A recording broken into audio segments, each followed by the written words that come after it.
Bienvenue chez Reset Your Mind. Vous écoutez le 89e épisode. Ça y est, nous arrivons dans ce deuxième mois de l'année, ce fameux mois de février, gris, pluvieux et froid. Bon, c'est clairement pas mon mois préféré, vous l'aurez compris. Toutefois, cela ne m'empêche pas d'avoir de très bons moments à venir en ce mois de février qui me mettent en joie d'avance. Des invités de podcast toujours plus passionnants et passionnés, des projets aussi qui avancent et puis bien évidemment le démarrage du prochain groupe de coaching, le prochain bootcamp BYOU qui démarre le 9 février. J'ai hâte de démarrer ces 3 prochains mois d'accompagnement à vos côtés, vraiment. Cet épisode aujourd'hui va être un épisode un peu à part. Je vais laisser la place, ou laisser le micro plutôt, à d'autres personnes que moi, pour vous partager leur expérience professionnelle, leur apprentissage, mais aussi leur expérience du coaching. Car aujourd'hui, on dit tout et son contraire sur le coaching. Que c'est transformateur, que cela va vous apporter le bonheur, que grâce au coaching, vous allez devenir la meilleure version de vous-même. Ou encore que c'est une mode, c'est une dérive, que c'est du vent, ou même un business capitalistique tyrannique. Parfois, je ne te cache pas, lorsque j'écoute certains débats, j'ai l'impression que l'on parle du coaching comme d'un gadget. Un truc de plus, un confort, presque un caprice. Ou un espèce d'accessoire luxueux fashion. Personnellement, c'est absolument pas ma définition du coaching. C'est tout l'inverse, au contraire. Le coaching n'est pas une mode, mais plutôt un symptôme. C'est le symptôme d'une société qui a accéléré tellement vite qu'elle n'a pas su l'intégrer. Cette transformation, cette accélération. On a accéléré les outils, les process, les décisions, les marchés. On a mis des dashboards partout, des KPI, du tracking, du suivi, de l'intelligence artificielle pour optimiser ce que l'on n'a même plus le temps de comprendre. Et aujourd'hui, on compare de plus en plus l'être humain à des machines, ou en tout cas à un être humain. Alors que, très honnêtement, si nous étions des machines, certaines entreprises auraient déjà rappelé le modèle. Alors aujourd'hui, on va laisser la place. Donc installe-toi, prends ton temps, et puis accroche-toi.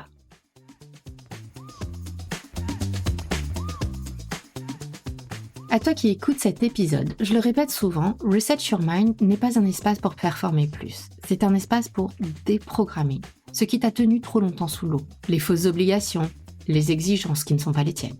Les rôles que tu as endossés pour être à la hauteur, pour être digne, pour mériter. Ici, nous ne cherchons pas à améliorer pour améliorer. Nous invitons à refaire surface, à libérer de l'espace dans la tête, à relâcher la pression inutile, à faire le tri, à exploser ces contraintes imaginaires que l'on nous impose et que l'on s'impose, qui t'ont fait croire que tu devais serrer les dents pour avancer, pour avoir de la valeur, pour mériter ta place. Reset Your Mind, c'est un lieu où on remet du fun, de la légèreté, du vrai, et surtout, où tu redécouvres cette évidence simple, oubliée et pourtant fondatrice, tu es assez. Tu es déjà assez pour créer une vie personnelle et professionnelle qui te ressemble réellement. Alors bienvenue, jumpons dans ce nouvel épisode. Comme je te le disais en introduction, pour moi, le coaching n'est pas une mode, mais plutôt un symptôme. Un symptôme face à cette société, nos entreprises, nos organisations qui ont accéléré tellement vite dans cette course à l'urgence et à la réaction. Tu commences à me connaître si c'est pas le premier épisode que t'écoutes, que ni le corps humain, ni le cerveau, ni même notre système nerveux n'ont eu le temps de suivre. Nous vivons actuellement une révolution à bien des égards, sans aucune mesure de vitesse, sans aucune mesure de comparaison historique. Mais la société au sens large, les entreprises, les organisations, elles, ont continué de fonctionner comme si de rien n'était.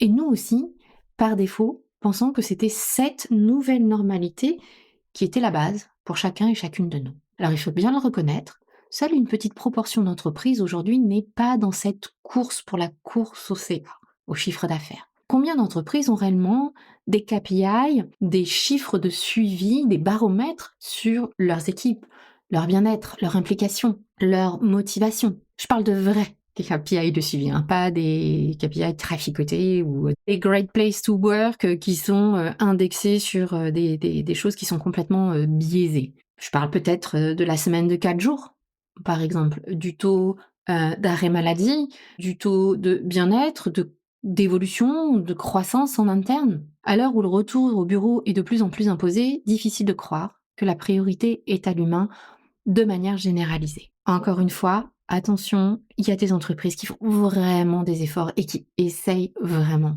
de faire les choses bien. Je reviens maintenant sur le management. Le management, on continue de propulser des experts techniques, des experts terrain, managers, sans les accompagner ou alors très succinctement et sans jamais leur apprendre à se manager eux-mêmes. On parle de performance, par exemple, sans jamais parler de transition, de régulation.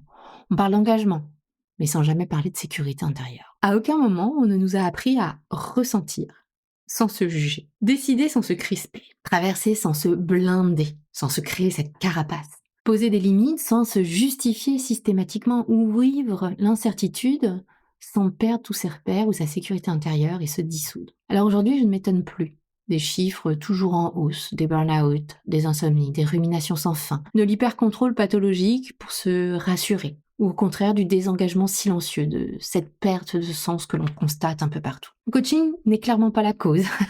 Il est l'endroit où tout se cristallise, tout se fait jour, révèle ce que ce système n'a pas su contenir et vient réclamer de l'espace. Alors oui, dans le coaching, comme dans toutes les professions, il y a de tout, des bons, des moins bons, des personnes brillantes, d'autres moins, des personnes qui vous inspirent et d'autres pas, des experts, des expertes et des moins experts, tout comme les boulangers, les médecins, les analystes financiers ou encore les comptables. Mais je crois que ce serait bien de prendre un peu de recul et de travailler un peu dans la nuance. Dans notre monde toujours plus polarisé, pour ne pas utiliser le mot d'extrême, on est soit l'un soit l'autre, oblitérant toutes les nuances qui font justement la richesse de notre humanité. C'est dans ces nuances que l'on accroche, que l'on fit, dans ces failles que l'on se reconnaît. Alors, à chaque situation, chaque besoin, sa solution. J'ai envie de bon pain, je ne vais pas chez le boucher, mais plutôt chez le boulanger.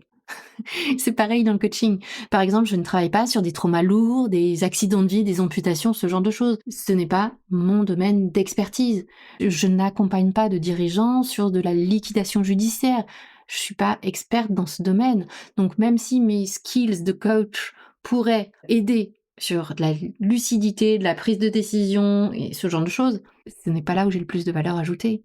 Et j'en suis tout à fait consciente. Mon territoire à moi, c'est l'entreprise, c'est le business, c'est le leadership.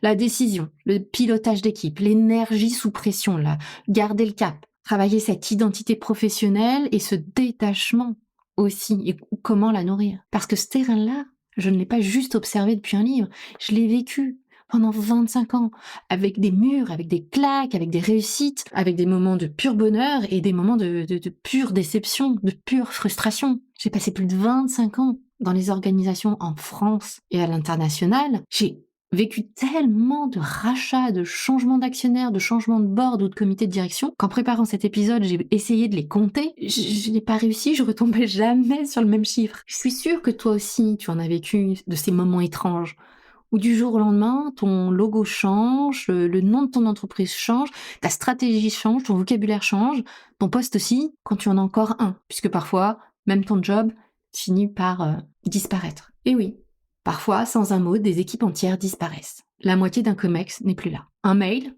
lorsqu'il y en a, ou une succession de mails, du type aujourd'hui mon dernier jour. Et du jour au lendemain, le monde découvre, en même temps que toi, que quelqu'un qui portait des sujets critiques et prioritaires n'est plus dans l'entreprise.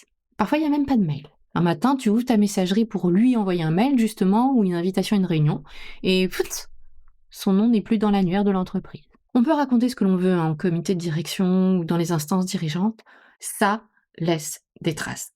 Et on le porte et on l'emporte avec nous. Je me souviens aussi de réunions où plus personne ne parlait pendant ces périodes de transition. Littéralement, tout le monde se regardait dans le blanc des yeux, personne n'osait ouvrir la bouche, parce que l'on savait très bien que le premier qui parlait serait le premier à sortir. Et dans ces silences-là, il ne se passe pas rien, en tout cas à l'extérieur, mais il se passe énormément de choses à l'intérieur. Alors oui, aujourd'hui je vais vous parler du coaching, ce qu'il m'a apporté, mais surtout je vais laisser la parole à plusieurs d'entre vous qui ont partagé avec d'autres mots, d'autres situations, d'autres impacts. Personnellement, avant le coaching, j'étais sur tous les fronts. Et j'étais convaincue que c'était ce qui était attendu de moi. Mon rôle, mon job, ma légitimité, 8h, 20h, réunion sur réunion. Pas toujours le temps de déjeuner et pas toujours le temps d'aller faire une pause technique entre 2 meetings. Je me déconnectais pour m'occuper de mes enfants le soir et je me reconnectais quasiment systématiquement une fois qu'ils étaient couchés. 60, 70 heures par semaine, honnêtement, je ne saurais même plus le dire. Je lisais des comptes rendus de réunions dans le métro, le soir dans le lit, je me brossais les dents en répondant à un email, je travaillais les week-ends, ça me semblait normal et nécessaire pour ne pas être en retard. Je parle pas de travailler un week-end de temps en temps quand il y a le rush. Je parle de travailler quasiment tous les week-ends. C'est cool, j'étais sur tous les sujets, mieux informée, plus vite, plus. Madame toujours plus. Et comme beaucoup d'entre vous, je me réveillais, 3h du matin, avec un mail oublié à faire ou un mail oublié à répondre. Une phrase dite ou non dite en réunion. Une présentation à affiner. Le coaching n'est pas venu me rendre meilleure. Tu sais, cette fameuse meilleure version de toi. Il est venu questionner ces critères de réussite, ce que je croyais devoir faire, toujours et encore, pour me sentir à ma place, légitime et suffisamment informée, ou suffisamment inclus dans les bonnes boucles qui étaient synonymes de reconnaissance. Alors très concrètement, ça a donné des choses assez simples au démarrage. Partir à 18h, voire plus tôt aussi parfois, sans me justifier. Sortir prendre l'air en pleine journée, lorsque je sentais que je tournais en rond. Je me suis autorisée aussi à aller marcher pendant mes one-one avec mes équipes, parce que j'en pouvais plus d'être assise toute la journée derrière un écran ou dans une salle de réunion. Je me suis autorisée à dire non aussi. Ce sujet de plus, ce scope de plus, eh bien ce sera non. Pas parce que c'était pas intéressant, parfois je mourrais d'envie de les prendre, mais parce que j'en avais déjà assez. Ce qui m'a le plus marqué post-coaching, et je ne remercierai jamais assez Jenny et Brooke pour leur apport, ça a été l'impact sur mes équipes. Je me souviens très bien d'une période extrêmement tendue au bureau et sur une période un peu décalée de plusieurs jours, plusieurs semaines, j'ai plusieurs membres de mon équipe qui sont venus me voir, mes collaborateurs et collaboratrices directes, et qui m'ont dit « Mais Stéphanie, comment est-ce que tu fais pour gérer tout ça ?» Nous, on n'en peut plus. Comment est-ce que tu fais? Toi, tu restes calme, tu continues à prioriser, à nous montrer le chemin. Comment fais-tu? Ils n'étaient pas au courant, je me faisais coacher, je l'avais pas forcément crié sur tous les toits à l'époque. Et à ce moment-là, j'ai compris quelque chose de fondamental. Le coaching ne commence pas par des mots, il commence par une posture. J'ai pas changé d'un coup, j'ai changé d'abord à l'intérieur, du lieu intérieur, je dirais, depuis lequel je décidais, depuis lequel toute ma posture, toutes mes prises de décision, toutes mes interactions étaient définies. Alors, si je te parle autant de coaching aujourd'hui, c'est pas par concept, c'est parce que je le vois à l'œuvre au quotidien. Des transformations profondes qui apparaissent, des étoiles dans les yeux qui se rallument, des ailes qui se déploient à nouveau ou qui se déploient enfin, lorsque l'on cesse de fonctionner en pilote automatique. Alors aujourd'hui, je vais laisser maintenant la place, non pas à des témoignages marketing, mais des traversées de la vraie vie. Je vais te laisser leur voix, leurs mots, t'expliquer ce qu'ils ont ressenti, ce qu'ils ont vécu et les déclics que cela a engendré. Tout d'abord, voici Fatih, professionnelle accomplie, engagée, soucieuse de bien faire et de faire avancer surtout, mais si exigeante, surtout avec elle-même, qu'elle se coupe de toute spontanéité, où chaque ajustement devient un grain de sable dans des rouages si patiemment huilés. Tout doit être maîtrisé, deadline après deadline. Je laisse la parole à Fatih. Bonjour, je m'appelle Fatih, j'ai 41 ans et je suis les coachings et les conseils de Stéphanie depuis la fin d'année 2024. Au moment où ces séances commencent, je suis en burn-out. C'est-à-dire que je ne suis pas arrêtée, je travaille toujours, je venais de prendre un nouveau poste, mais globalement, ça fait 2 ans que je vis une anxiété croissante qui devient de plus en plus handicapante et au moment où ces séances commencent, je suis complètement cramée émotionnellement. Je suis suivie par une thérapeute, mais globalement, dans ces séances de psychothérapie, on ne parle pas du travail. Donc grâce à ce coaching, je vois une opportunité de pouvoir traiter les effets de ce burn-out personnel massif au travail, grâce aux séances de Stéphanie. Donc ces séances, elles commencent, donc j'apprends un peu à dealer avec ce que je traverse, et le fait de pouvoir le faire par des séances en groupe ou par du coaching individualisé me permet de prendre de la hauteur et de comprendre que ce que je vis n'est pas unique, que globalement, il y a beaucoup de personnes qui traversent ce genre d'épisodes dans leur vie et qui doivent le gérer aussi dans le boulot, surtout qu'on a des boulots qui sont assez prenants, ce qui fait que derrière, on laisse pas trop la place au personnel pour pouvoir avancer correctement dans le pro. Et je comprends en fait globalement que sur un petit groupe, que je suis pas la seule à lutter, que finalement on sait jamais ce qui se passe dans la tête du voisin, et qu'en écoutant surtout les autres arriver à surmonter leurs difficultés, que globalement, grâce au coaching, globalement, je peux y arriver également. Et je le constate très rapidement grâce aux réalisations, c'est que très vite je comprends ce qui pêchait chez moi, à savoir un besoin maladif de contrôle, que ce soit le contrôle d'un planning, de la qualité de mon travail, de ma relation avec mes collaborateurs, et voire même le contrôle de l'image qu'on pouvait avoir de moi. Je ne supportais pas qu'on ait une image négative de moi, sans pour autant mettre en place de quoi vouloir être accepté ou validé auprès de tout le monde.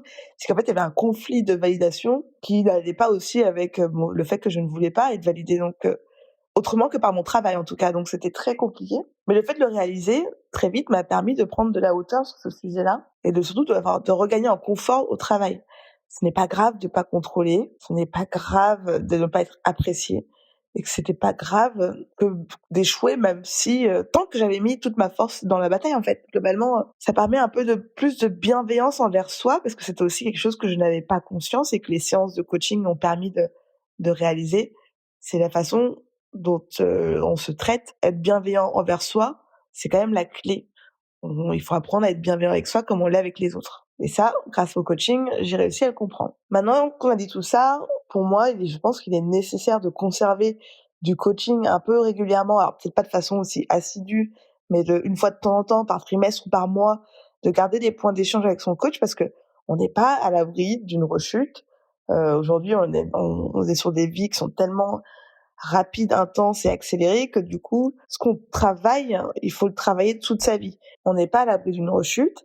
Maintenant, ce qu'on sait, c'est que grâce au coaching, c'est qu'on a quand même les clés nécessaires pour pouvoir reconnaître une vague de stress ou de mal-être se pointer, de mieux l'accueillir et de mieux la traiter. Cependant, encore une fois, la rechute peut ne pas être identifiée assez tôt, et ça fait toujours du bien d'avoir une personne qui comprend nos problématiques et qui permet aussi de se réancrer dans la réalité, parce que tout simplement, parfois, on perd un peu de vue ce qui est la réalité et ce qui est le fruit de l'anxiété. Pour finir, ce que je dirais, c'est que heureusement qu'on arrive sur une période où le coaching, la santé mentale deviennent des sujets à part entière, et que globalement, il y a pas de honte. Enfin, moi, j'en éprouve aucune, en tout cas, à avoir fait une thérapie, d'avoir fait du coaching, parce que je trouve que c'est important de faire le travail pour devenir une meilleure personne, mais pas pour les autres, juste pour soi. J'aurais aimé pouvoir bénéficier plutôt de ce type d'accompagnement, parce que globalement, ça m'aurait épargné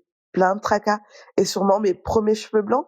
Mais globalement, ce que je dis, c'est vraiment, il n'y a pas de honte à se faire aider. C'est pour soi qu'on le fait. C'est vraiment quelque chose qui permet d'avoir une vie beaucoup plus apaisée, et notamment d'être beaucoup plus en paix avec soi-même. Ce que tu entends là, ce n'est pas de la faiblesse. Au contraire, c'est de la puissance incarnée. Tu l'as entendu, hein? C'est loin d'être confortable tous les jours, ni un acquis, mais indispensable pour retrouver apaisement et clarté.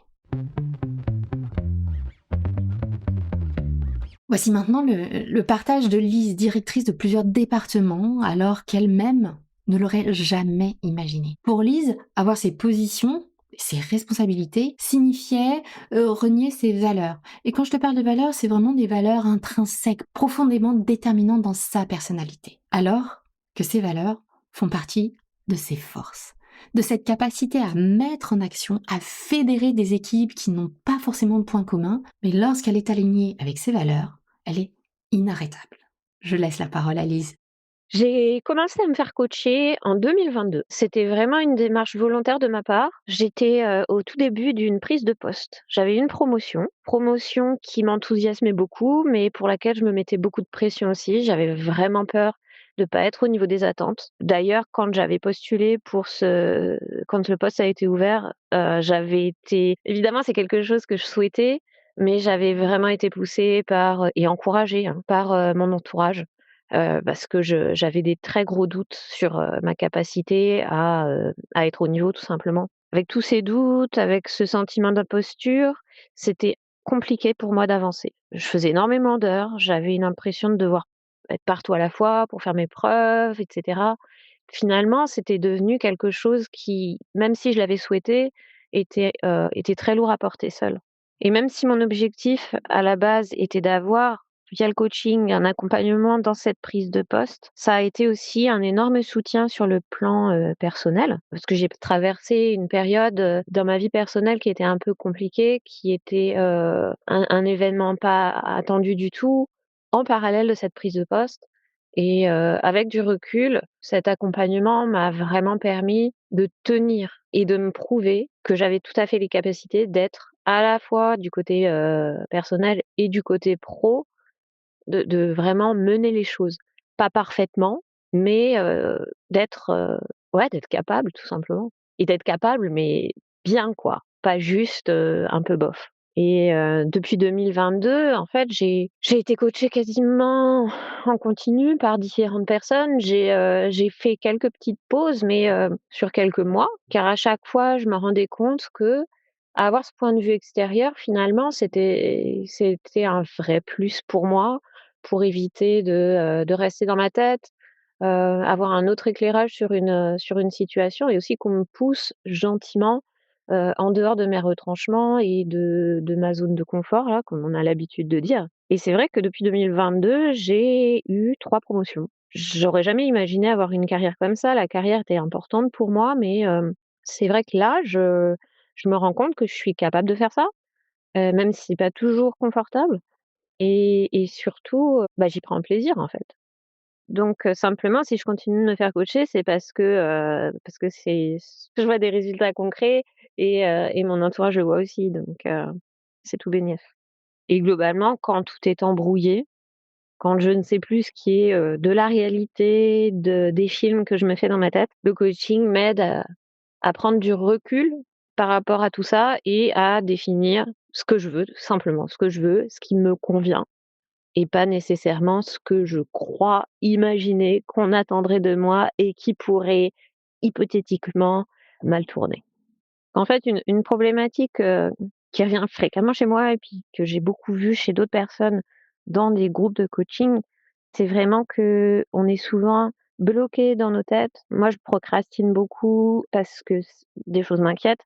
C'est vraiment lié à de l'anxiété et finalement, je me suis rendu compte que de passer à l'action, c'était vraiment libérateur alors que avant le coaching, je pensais vraiment que l'action, c'était le risque ultime, bah, le fait de se planter, quoi. Alors que dans le fond, maintenant, quand je regarde les choses a posteriori, c'est au contraire l'action qui m'a passer à l'action qui m'a libérée. Je passe beaucoup moins d'énergie à faire semblant d'être quelqu'un d'autre, à vouloir contrôler l'image que je donne ou même à vouloir, être dans la tête des gens pour contrôler ce qu'ils pensent, ce qui, en soi est impossible. Donc ça a été une grosse prise de conscience et c'est ça qui me fait avancer désormais. C'est-à-dire que, je ne peux pas anticiper ce que les autres vont penser et ce qui est le plus important, c'est que ce que je fais et ce à quoi je crois vraiment, ce soit mes moteurs dans la vie de tous les jours. Et ce que j'apprécie particulièrement comme format, c'est le coaching de groupe. Parce que ça me permet de voir que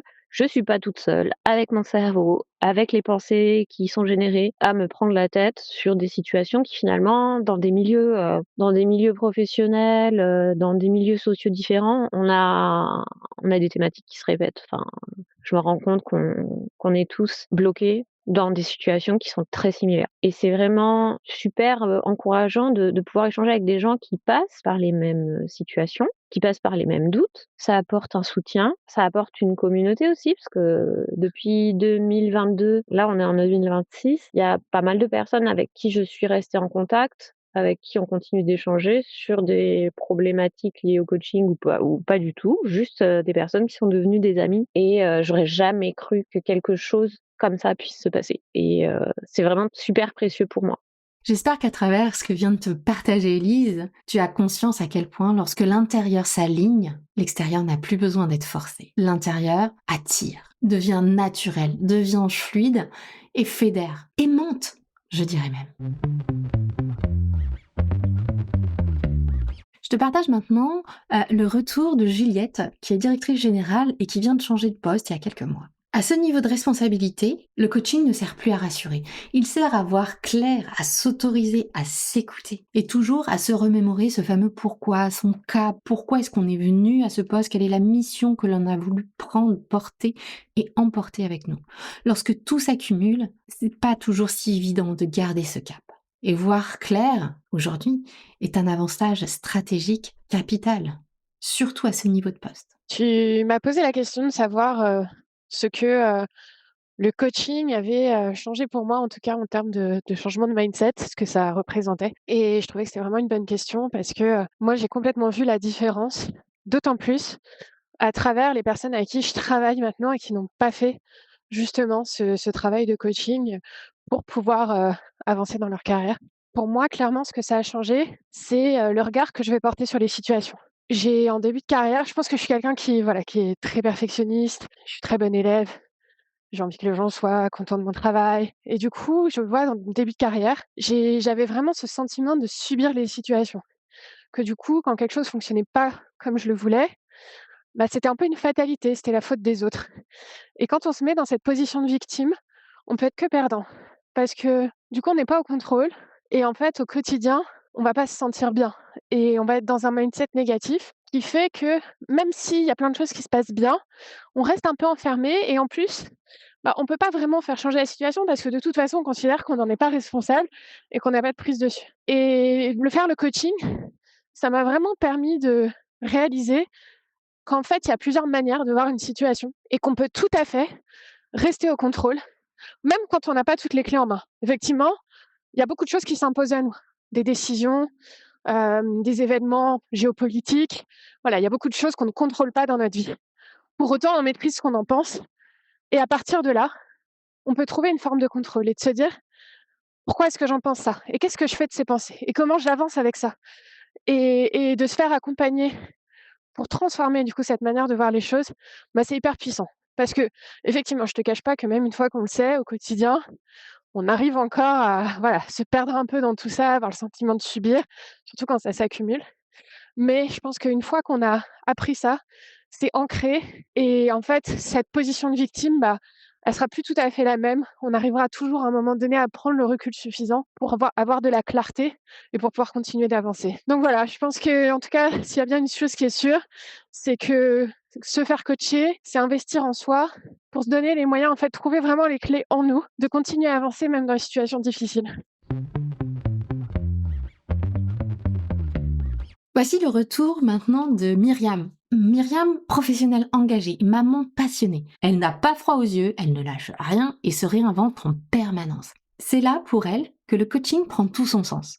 Dans cette transition volontaire ou involontaire, pour se confronter avec bienveillance à ses propres biais. Pour Myriam, habituée du coaching, c'est le coaching de groupe qui a été le plus piquant, le plus révélateur. Le coaching, bah, pour moi, je le pratique et je sais à quel point ça peut être puissant et soutenant au quotidien. Moi, c'est l'expérience de coaching de groupe qui a été une vraie révélation pour moi, dans le sens où pouvoir partager ses difficultés, recueillir les différentes lectures selon la manière dont bah, les autres géreraient ou interpréteraient ce que nous on vit, ça permet mine de rien de s'interroger sur ce qu'on met en place et de se dire est-ce que c'est finalement une réalité ou pas une réalité parmi tant d'autres. Et ça permet de fait bah, de distancier un petit peu plus ce qu'on pourrait ressentir, notamment tout ce qui est désagréable hein, dans notre vécu, parce que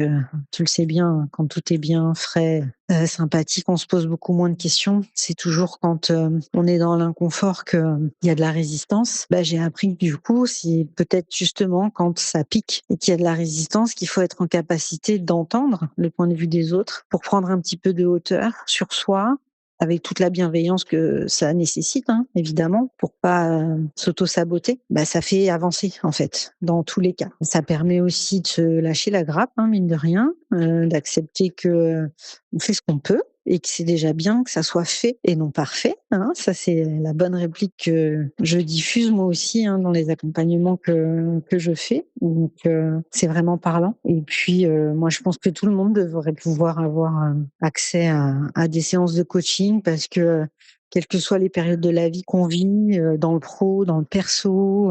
En tant que femme, je pense qu'en plus, on connaît, plein de périodes de transition diverses et variées qui peuvent être, des fois dues, à notre propre, biologie ou physionomie, je sais pas comment on peut dire et je pense que ça reste un soutien, pertinent.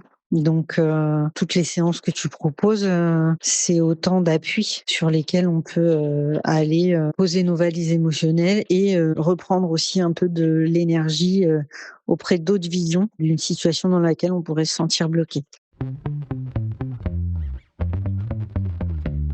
Voici maintenant le partage de Nolwenn, surdiplômée, exigeante, qui porte des équipes à bout de bras dans un contexte compliqué, un contexte réglementé, contraint financièrement et humainement. Nolwenn, c'est l'exigence à l'extrême, des décennies de pratique et de déconnexion à son corps pour une performance optimum, maximum, quel que soit le contexte. Alors, lorsque déconnecter est nécessaire et indispensable, ça devient très, très inconfortable. Alors que s'autoriser du repos, c'est aussi créer plus de performance.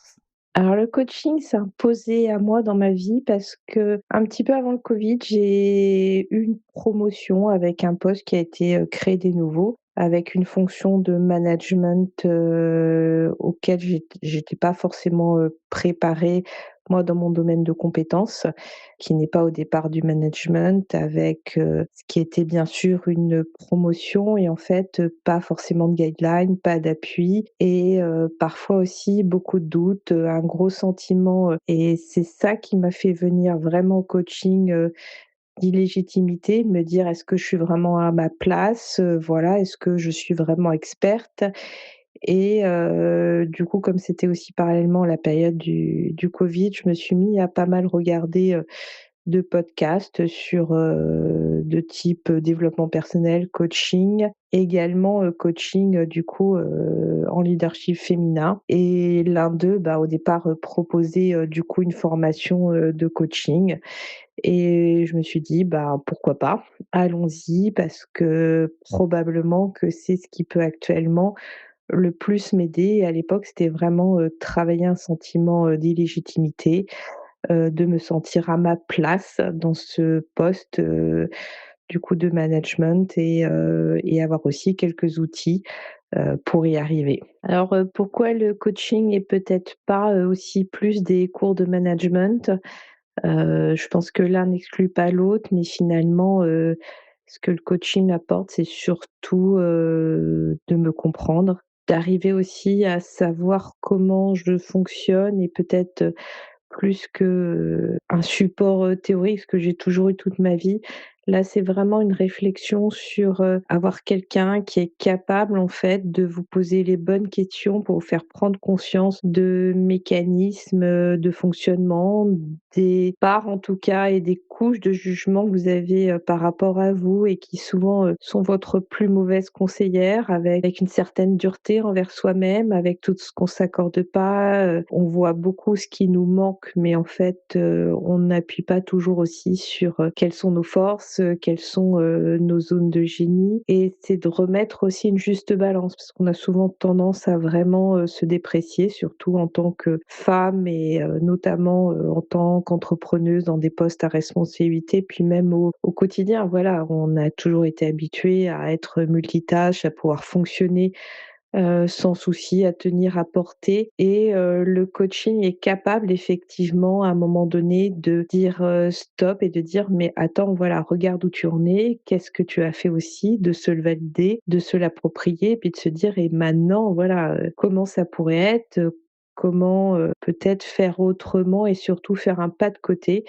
Arrêter d'être dans cette roue du hamster dans laquelle, on nous projette beaucoup, avec, des tas d'injonctions extérieures qui ne nous appartiennent pas, auxquelles on ne s'autorise pas non plus à dire non et je crois que c'est ça, voilà, c'est en tout cas, s'autoriser, oser aussi, bah, être soi, être pleinement soi et puis, s'affranchir aussi de ses propres couches de jugement et du regard des autres aussi qui souvent est, en tout cas pour moi, peut être un facteur, très déstabilisant et qu'il est nécessaire et un gros sujet sur lequel il est nécessaire de travailler, voilà. Donc, se réapproprier aussi sa responsabilité et puis, ça déborde largement sur tous les aspects à la fois professionnels et personnels, de notre vie avec, voilà, comment peut-être, peut-on placer un petit peu le curseur un peu différemment pour finalement, avancer et s'extraire aussi, de tous les conditionnements, toutes les croyances qui ont fait que des fois on ne s'autorise pas,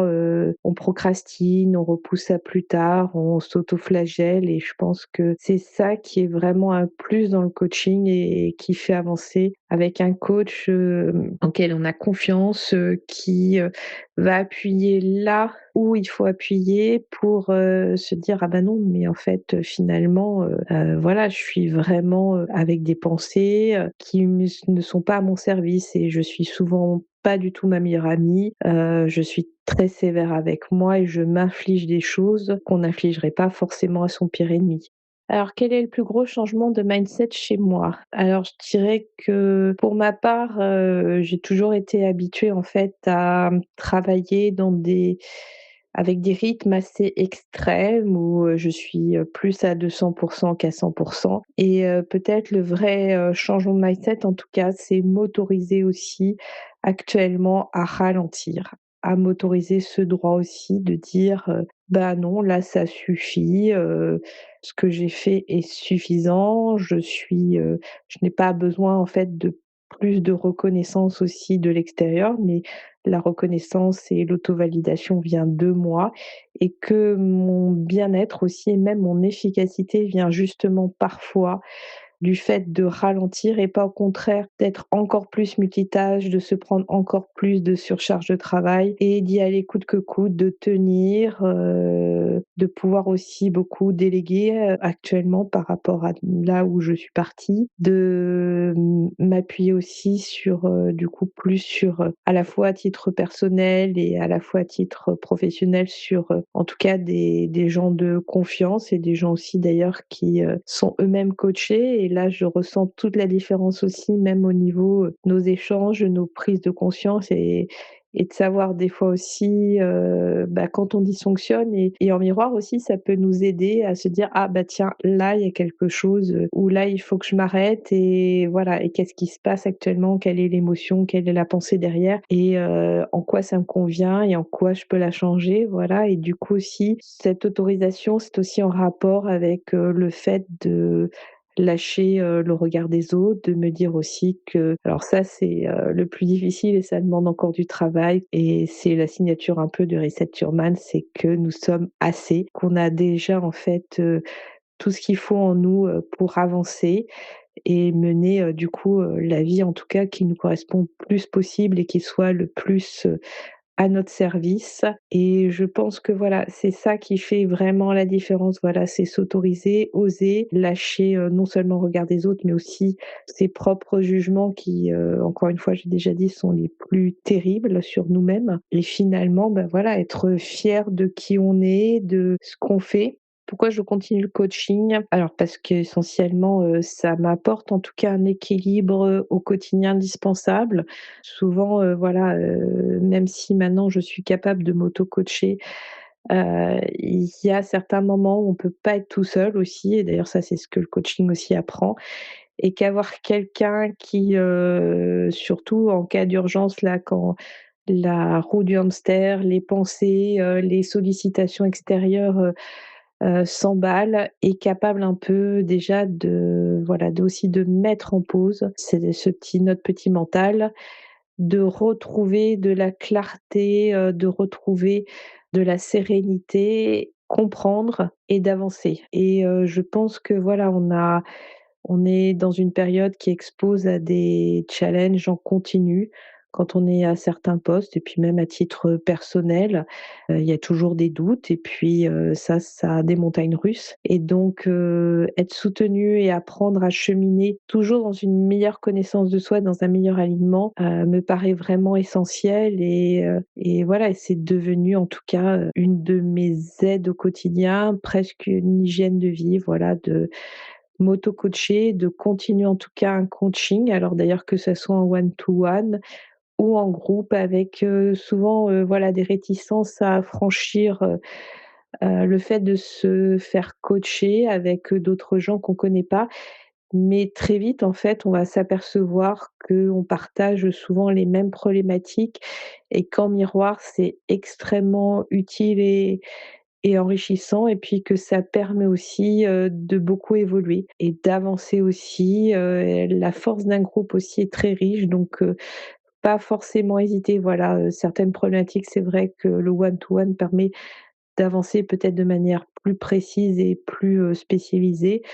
Mais un coaching de groupe, fait énormément bouger les choses et en même temps aussi, ça crée des belles rencontres, même pour ma part, des amitiés et je pense que voilà, c'était le coaching, c'est aussi une belle histoire personnelle avec, des rencontres, des opportunités et puis, des portes aussi qui se sont ouvertes grâce à ça. Donc pour toutes ces raisons, voilà et malgré peut-être pour, certaines personnes un frein, financier, je conseillerais de continuer à investir, sur soi parce que c'est vraiment la meilleure des valeurs et de tester ou de reprendre ou de continuer un coaching, même si on a déjà suivi, d'autres programmes parce que c'est vraiment, quelque chose qui s'entretient, qui est vraiment porteur pour, je dirais, naviguer, dans les eaux actuelles et que ce soit à titre personnel ou professionnel.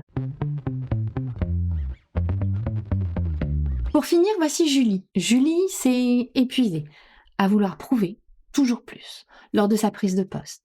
Stress, surcharge et insomnie sont très vite invités à la table. Ingénieur de formation, pour elle, soit on est une machine de guerre, soit on n'est pas assez. Et c'est là que le coaching est venu tout bousculer pour réapprendre à s'écouter et à renouer avec ce je suis déjà assez. J'ai rencontré Stéphanie il y a quasiment 2 ans déjà, le temps passe très vite. Elle m'a aidée à traverser une période assez compliquée pour moi, une période, de remise en question à la fois personnelle et professionnelle et je peux dire avec, un peu de recul aujourd'hui qu'il y a clairement un avant et un après cet accompagnement. Je vais même dire qu'une nouvelle Julie, une Julie 2.0 est née, pendant ces mois de coaching. C'est vrai que j'ai énormément évolué. Déjà, j'ai gagné en confiance en moi. Au travail, je me sens enfin à ma place, ce qui n'était pas du tout le cas avant. J'avais l'impression, d'avoir eu, juste de la chance d'en être arrivée là aujourd'hui et de pas forcément mériter ma place. Mais aujourd'hui, c'est plus du tout le cas. Je suis consciente de mes capacités et je suis fière, de la femme que je suis aujourd'hui. Et en plus, grâce, à tous ces coachings, grâce à tous les conseils, de Stéphanie, j'ai la sensation d'être beaucoup plus efficace, qu'avant. Je gère, beaucoup mieux mon temps, je gère mieux mon stress et voilà, ça c'est vraiment quelque chose que j'ai acquis, grâce à tous les échanges que j'ai eus avec Stéphanie, mais aussi avec les autres coachés qui m'ont beaucoup aidée. Grâce aussi aux challenges qu'elle nous a donnés. Grâce, donc à tous les conseils, à tous les mots et aussi à des phrases très, très impactantes qu'elle m'a répétées. Voilà, j'ai évolué, tout doucement, petit pas par petit pas et même parfois c'était assez dur parce que le la patience n'est pas mon point fort et donc parfois j'avais la sensation de stagner et je me disais: «Mais» j'avais envie d'évoluer plus vite, mais Stéphanie a toujours trouvé les mots, pour m'aider à avancer et surtout m'aider à voir le positif, dans tout ça, même quand c'était difficile et d'ailleurs, si je dois retenir vraiment une chose de tout ce coaching, de tous ces échanges, il y a vraiment un échange qui a été, clairement, salvateur pour moi. Stéphanie m'a aidée à gérer mes insomnies. Voilà, c'est quelque chose, qui touche, énormément de monde et moi y compris malheureusement. Je fais des insomnies assez régulièrement et il se trouve, que quand j'ai rencontré Stéphanie, ça faisait plusieurs mois en fait que je subissais, des insomnies assez sévères. J'étais tout simplement épuisée, à la fois physiquement et surtout mentalement.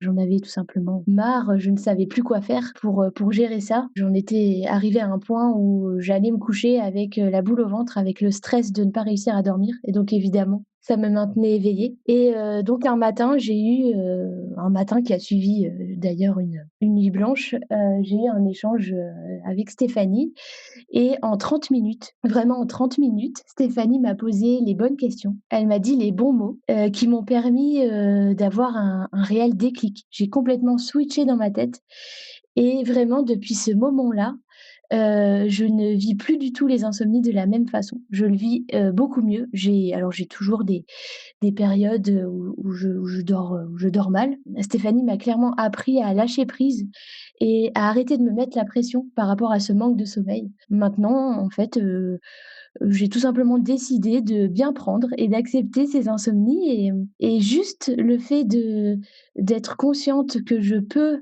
choisir de le vivre d'une telle ou telle manière et bien, aujourd'hui, je décide de bien le vivre tout simplement et c'est assez incroyable, en fait, de se dire que juste en 30 minutes, Stéphanie m'a permis de vivre, avec ça, et de positiver à chaque fois et c'est quelque chose, pour lequel, Stéphanie, je t'en serai toujours, reconnaissante. Je te remercie, infiniment pour ça, mais aussi pour tout le reste, pour tous ces échanges que l'on a pu avoir, pour toutes les phrases vraiment hyper puissantes que tu m'as données et qui m'aident au quotidien.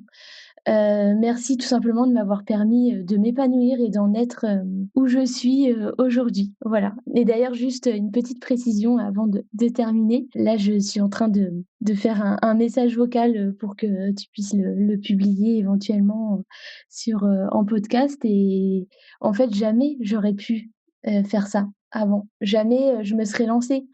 Et là, aujourd'hui, j'ose le faire, même si ça peut paraître, anodin, c'est peut-être pas grand-chose, mais pour moi, en fait, c'est un énorme pas, ce que je fais et ce pas, c'est grâce à toi, grâce à ce coaching et grâce à tous ces mois qu'on a passés ensemble, donc merci. Merci beaucoup Stéphanie.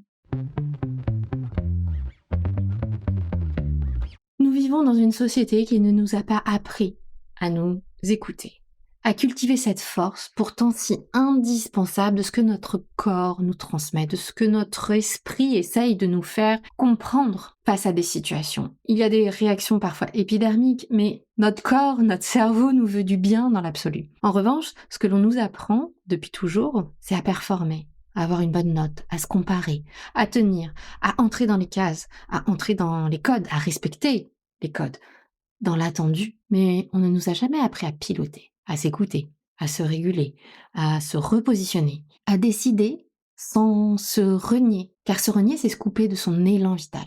Cette force qui vous fera soulever des montagnes contre toute attente. Alors clairement, aujourd'hui, s'adapter ne suffira plus. Il va falloir se reconfigurer, se réinventer et ce, plusieurs fois. Et pour cela, le pilier que l'on a le plus négligé ces dernières années est devenu le plus stratégique, en tout cas à mon avis. Ton pilier intérieur, ta confiance en toi, ta capacité à croire et à créer cet état intérieur de « je suis capable de rebondir », de persévérer dans cette curiosité, de rebondir quoi qu'il arrive, de me réinventer, de me projeter dans un nouveau poste, dans une nouvelle expertise, quoi qu'il arrive. Alors certaines d'entre vous y arrivent assez régulièrement, en changeant de poste, en changeant de société régulièrement. Mais est-ce que ce sont des changements véritablement décidés ou est-ce que ce sont des changements, des espèces de fuites qui reproduisent le même schéma ? Parce que quel que soit ton poste, ton industrie, ton niveau de responsabilité, ton entreprise, ce pilier intérieur, cette confiance en toi, cette curiosité, ce sont les seuls que tu vas emporter partout avec toi. Une expertise, ça change, ça s'update, ça s'upgrade. Toi, cette capacité-là, ça se nourrit, ça se travaille. Et c'est exactement pour cela que j'ai créé Be You People. Pas comme un programme de plus, mais comme un espace pour renforcer ce pilier, pour se transformer. Un espace de lucidité, de responsabilité personnelle, de repositionnement et de collaboration. Car cette transformation, elle n'a pas à être un chemin solitaire, obligatoirement. Be You Be Bold, c'est 12 semaines de reprogrammation, 12 semaines de concepts, mais aussi de mise en pratique. Parce que les concepts, dans l'absolu, on sait tous qu'il faudrait faire. La difficulté, c'est de le mettre en application et de s'y tenir, de répéter. Et c'est pour ça qu'il y a aussi 24 coachings de groupe, du coaching écrit, un groupe WhatsApp qui te fera renouer avec la collaboration, sans oublier une journée en personne sur Paris, en mars, exclusivement dans cette édition. Pourquoi une journée en personne? Pour nous réunir, pour vous coacher en live, pour vous coacher en vrai et vous rencontrer. Alors, les inscriptions se terminent le 7 février. Si tu as envie de nous rejoindre, c'est le moment ou jamais. Le premier rendez-vous, ça sera le 9 février à midi. Tu trouveras bien évidemment le lien vers les inscriptions bootcamp dans les commentaires de l'épisode. Si tu as des questions, eh bien, je te mets aussi le lien pour prendre rendez-vous avec moi afin d'en discuter en toute transparence et en toute simplicité, savoir si vraiment c'est le programme dont tu as besoin. On se retrouve la semaine prochaine pour une première partie d'épisode sur la normalité. Crois-moi, ça va secouer aussi celui-ci. Si cet épisode t'a plu, alors n'hésite pas à le commenter ou le noter sur ta plateforme préférée, ou tout simplement le faire suivre à une personne qui aurait besoin de l'entendre. Parfois, il suffit d'un micro-pas pour changer fondamentalement de point de vue. Et puis, Reset Your Mind commence à être connu, alors j'ai très envie de voir jusqu'où nous pouvons aller ensemble.